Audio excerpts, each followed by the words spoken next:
Hello, my very dear Scorpio. This is your reading for the week of April 13th, or when you hear it, it resonates. And of course, it will not be for every Scorpio. So, Scorpio, the first thing that I'm seeing is I'm starting to talk to Spirit about what the collective is going to best be served by. What I saw was you sitting in a hobbit hole.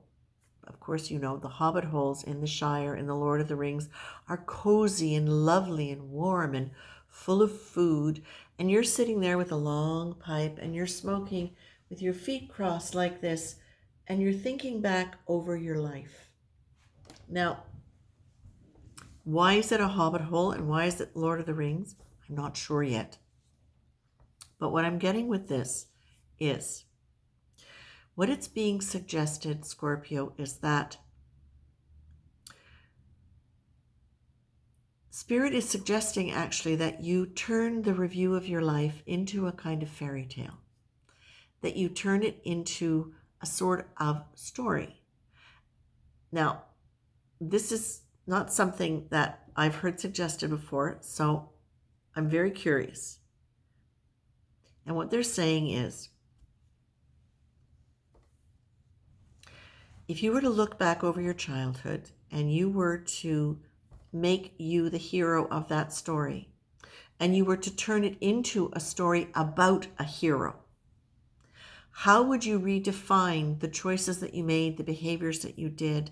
How much more credit would you give yourself for being a hero, for being, and you actually got the be your own hero card, but you also got fear and discipline, right? And discipline about really seriously looking at wherever in your life you are acting out of feeling in any way apologetic for yourself. Because often underneath all of that is fear. We can look at a lot of the things that we do that seem reasonable, focusing on detail. Well, let's just talk about fear as an energy. Fear is something we associate with the earth energy, but of course we all have all energies, and anybody can go out of balance in any of those elements. So fear is related to earth, which is actually still quite connected to you, even though you're a water sign, because you are linked still also with the earth. Because you don't live specifically in water, you're very comfortable on the earth. So fear, earth. Fear and courage are the two polarities that we associate, negative and positive, the two extremes that we can associate within an earth field. When earth, or an earth energy, when earth is out of balance and you go into fear, that is where you'll tend to become hypervigilant, over detailed. What we look at in an earth imbalance from a polarity therapy perspective is over attention to detail, more detail than is necessary in order to make a task effective, to be in flow. So it might be, for me, I'm teaching a class in something, I've got all my notes, I know exactly what I'm going to say, but I have to fix that one thing in the blind that's a little bit crooked before I can actually settle down to teach. That's an extreme example of it. The other example is me going in to teach a class, having no notes, forgetting what module it is, and just winging it because I haven't taken the time to set up a structure for the entire course or for that particular class. That would be another example. Forgetting to make phone calls, delaying, procrastinating, many different things like that. These can be all elements of how fear destabilizes our nervous system. And the thing about it is, when it is balanced to the extreme of being extremely focused on detail, hypervigilant, what it can do is it can actually create the image of being highly productive, when in fact it's still being generated by that sense of must be enough, must do, must achieve. So can you look back over this, and can you in your life say, where was that fear? Where did it come from? What are the good looking or the seemingly productive behaviors that come out of that fear, so that I can look back on it and go, oh, I don't need to do that anymore, which doesn't mean to say it's going to stop immediately because we're wired that way. But it does mean that we can now start making new choices and look at anything that looks as though it is somehow compensating or apologizing, somehow a way of making up for any deficiency we think we have, right? Our acts can be statements of apology for our existence when we don't even realize we're doing it. Now, where does this go back to in terms of the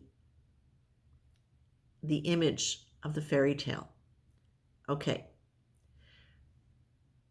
In the fairy tale, what you're being asked to look at again is if you take your story and you make yourself the hero and you rewrite it, even if it's in your own head, you rewrite it making yourself the hero in every moment. Remembering the hero, the journey of the hero of 1,000 faces. Joseph Campbell, interesting book.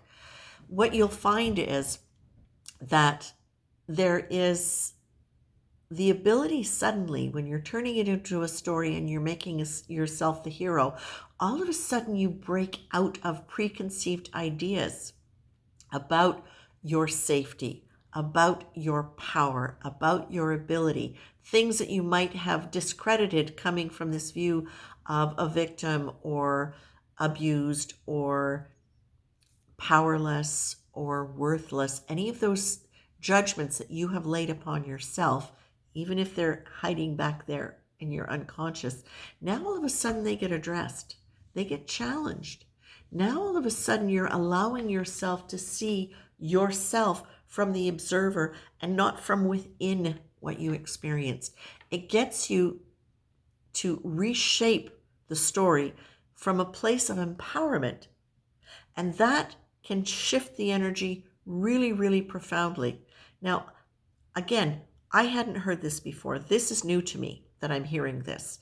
So as I'm saying it, I'm thinking I have to go back and listen to this because I think it's really, really powerful. I also think it's really accurate.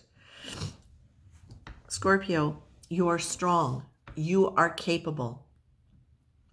You have the ability to get things done and to do them well and to discover, to research, to know, to get under, to see the detail. This is where you can also, however, go out of balance with too much of that because we tend to go out of balance in the areas where we have our strengths. Our strengths can also be our weaknesses because we can take it to an extreme. So again, it's about balance. You're being asked, however, to set this as a priority task for you. Really let yourself follow through with this because what it helps to do is redefine how fear is showing up in your life. And again, in ways that it might be disguised. You're being told, again, this is not something that, this is an exercise for those of you who want to play with it. I think it's a lovely way to start softening some of the energy around those behaviors. And remember, as soon as you start trying, you are doing. So it doesn't have to be big. It doesn't have to be all at once. It can be a cartoon that you're making. But just remember, what you're doing is you're exploring what's in your mind.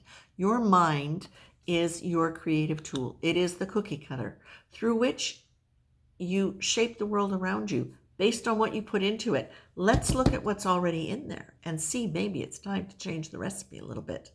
Time to change the recipe and time to rework the story so that it is not a sad, tragic story. It is a heroic story because it has been. Okay? Scorpio, I'm going to leave you with that. I know there's quite a lot in there, and I'm hoping when I listen back to it, it all fits together. But I'm going to leave it with that. I'm going to leave you with that. And I'm going to remind you that Spirit is telling you, you be your own hero. You see yourself as your own hero. Don't just be your own hero from now. Look back and see what a hero you have been and turn that into your new story. Okay? I leave you, Scorpio. Much love.